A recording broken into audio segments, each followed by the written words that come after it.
part of the body is to recognize I don't have all the answers, and neither do you, but to hear different people, especially when it's about the proclamation of God's Word and the teaching with that. So we're going to try this for a while. Tom and Jim have volunteered to preach every other month for one Sunday. So Tom, I think you're up today, and Jim, looking forward to, I think it's October 19th, and then you're coming up then in December. So, we'll see how that goes.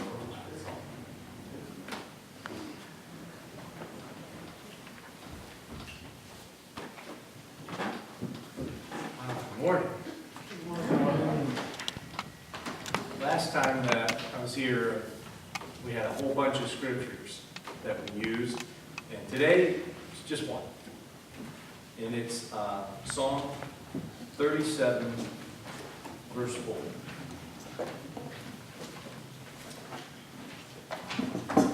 Somebody has that in the Red Bible. Shout out the page.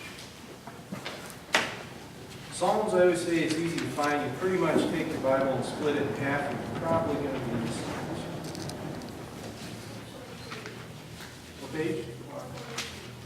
443. Yep. Psalms 37, verse 4. This is our scripture for today.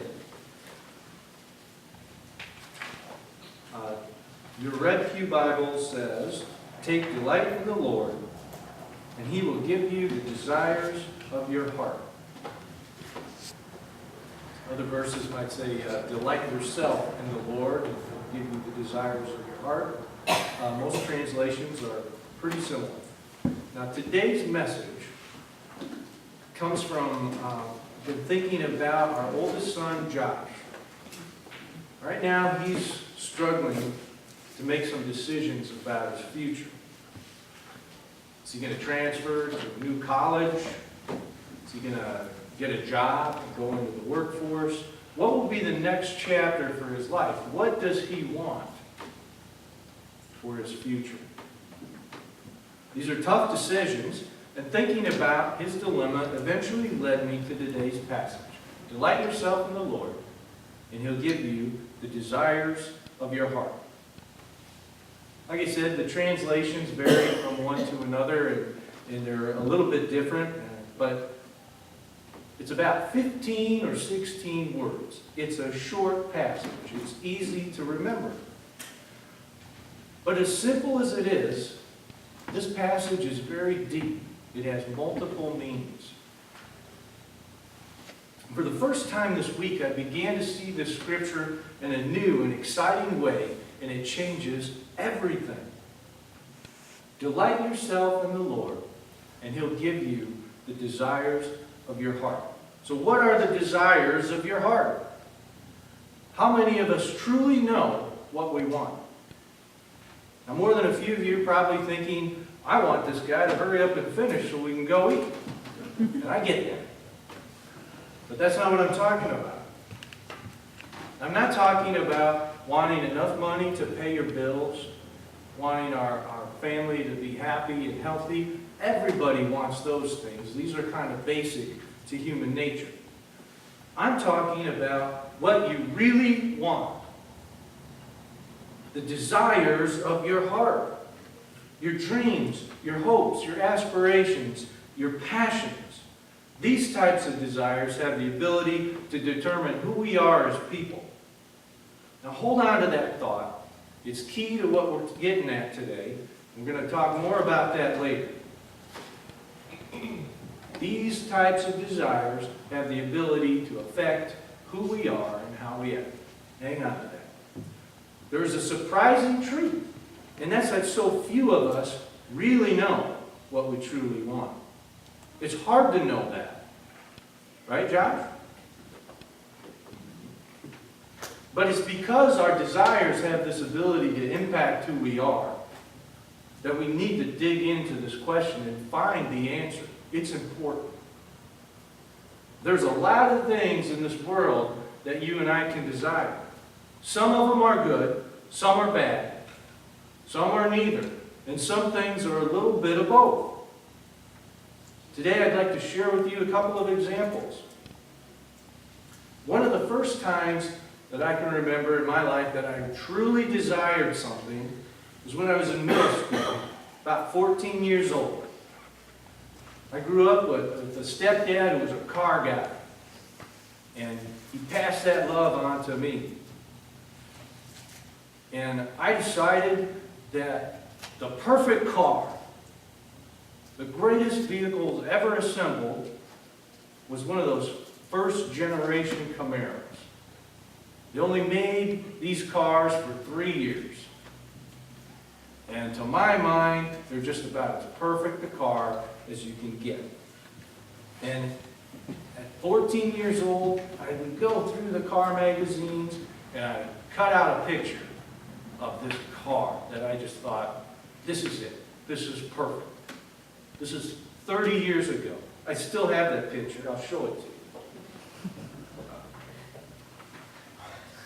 I don't know if you can see that, but this is the perfect car. Okay? I've had this picture for many years, and I decided I want this.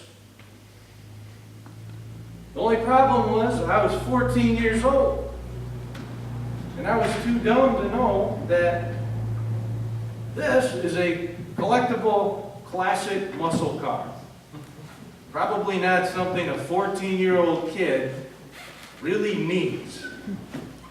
But I was too dumb to know that. So I have another picture for you. I spent hours at Walmart getting these pictures blown up. So I hope you can see it. But this is a 1968 Camaro. Now you might notice that it doesn't quite look like this. But to be honest, I could hardly tell the difference. This car, this was the day I brought it home. And that's yours truly right there, the 8th grader. I thought this was just about like that. But this was my car, so that was pretty cool. This car went through a transformation over time. It took 9 years of hard work and sacrifice, learning a lot about patience, and all kinds of valuable lessons. But at the end of 9 years, this car, like I said, went through a transformation. That's the same car. Now you can see, hopefully, that it's kind of close to that old picture that I had. In fact, I think it actually looks a little bit better than the last picture. But I got that desire in my heart. What I wanted, there it is.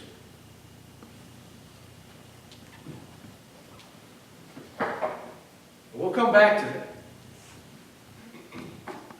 This car project was a great time in my life. I have wonderful memories.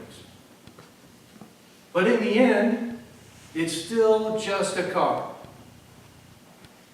It's just something I chose that I wanted. But there's a better way. There's something deeper. There is a true desire, your heart's desire. And it's more than a car. There's a better way.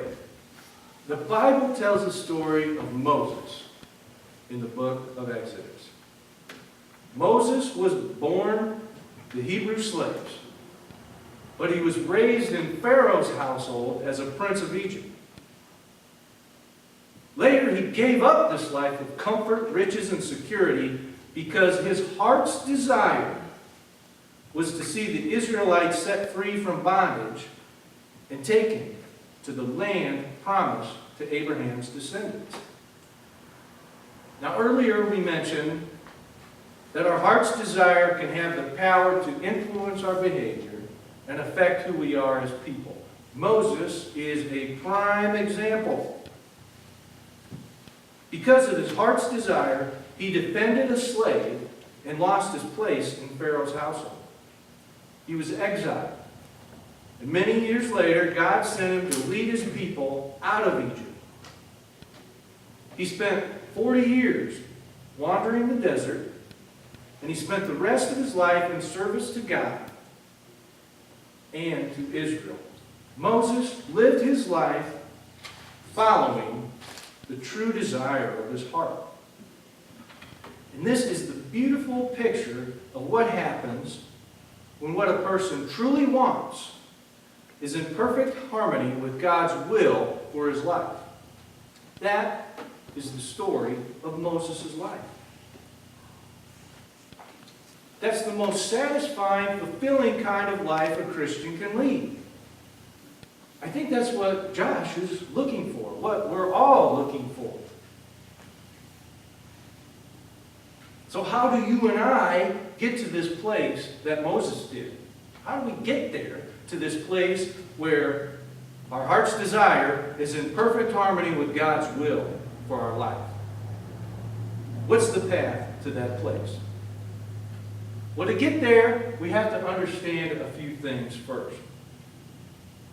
For one thing, we need to realize that God made the real you.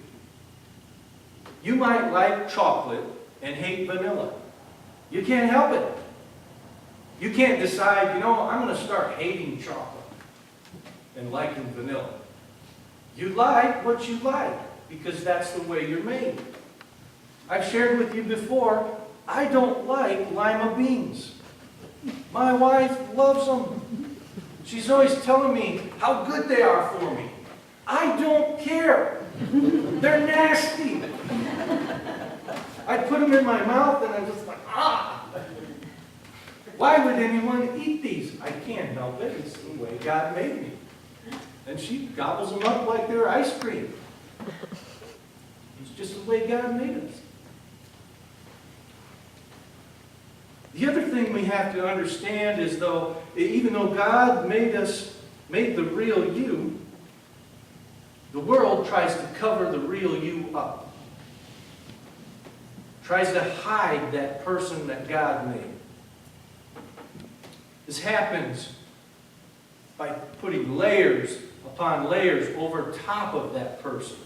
Layers of pride, fear, hurt and anger, unforgiveness, selfishness, unhealthy expectations from the people in our lives.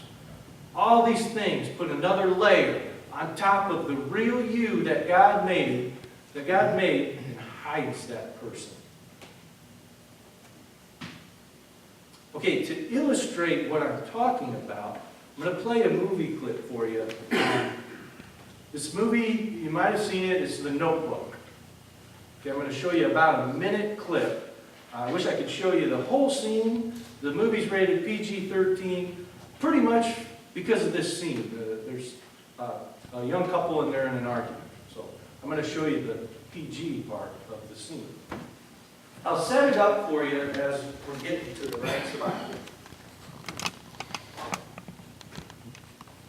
The movie is about two young lovers, like I said, a couple. They meet when they're young, and they fall in love.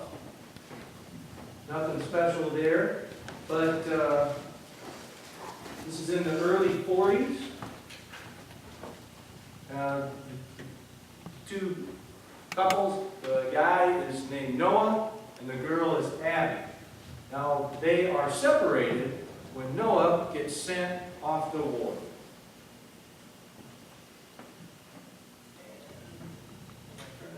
There we go. Noah gets sent off to war. Noah writes to Abby every day for years, and he never hears back from Abby. And of course, he's wondering what's going on. Well, Allie's mother disapproves of the relationship, and she had intercepted all of the letters, and not sure why this isn't coming on yet. She She intercepts all the letters and hides them from Allie. So she thinks that Noah has forgotten about her and moved on. Over the course of a number of years, Allie meets another man and they become engaged. Of course, as fate would have it, shortly before the wedding, Noah and Allie's paths cross again, and they figure out what happened. Noah had not moved on, and sent her all these letters, and Allie's mom hid it. So very quickly they realize they're still in love with each other, and their romance is rekindled. So Allie is faced with a terrible dilemma. What does she do? Does she go back to the man she's engaged to, or does she call out the wedding and spend her life with Noah? So they're arguing about this, Noah and Allie at the scene. If I can get it up here for you, we'll watch it. You may have ejected it. There you go. We got it.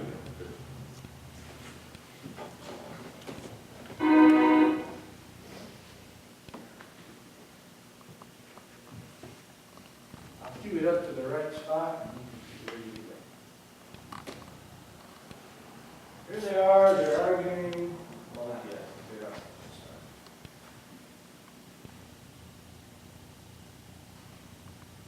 Now they're arguing.